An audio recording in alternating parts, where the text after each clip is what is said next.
తెలంగాణ రాష్ట్రంలో ప్రభుత్వ పాఠశాలల అధ్వాన పరిస్థితి పైన గతంలో ఉన్నటువంటి ప్రభుత్వంలో కూడా అనేక రిప్రజెంటేషన్స్ ఇచ్చాం. మరి మొన్న వచ్చినటువంటి లేటెస్ట్ కాంగ్రెస్ ప్రభుత్వంలో కూడా హైదరాబాద్ ఇన్ఛార్జ్ మంత్రి అయినటువంటి పొన్నం ప్రభాకర్ గారికి కూడా రిప్రజెంటేషన్ ఇచ్చినాం.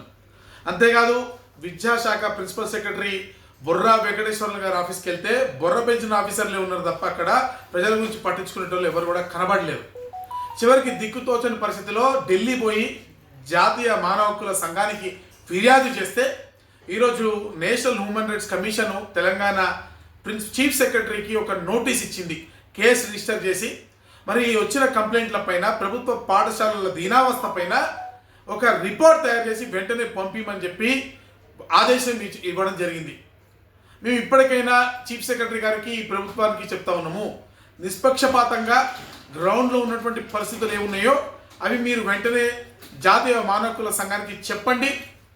తప్పులు ఏమైనా ఉంటే వెంటనే సరిదిద్దుకుంటామని చెప్పండి.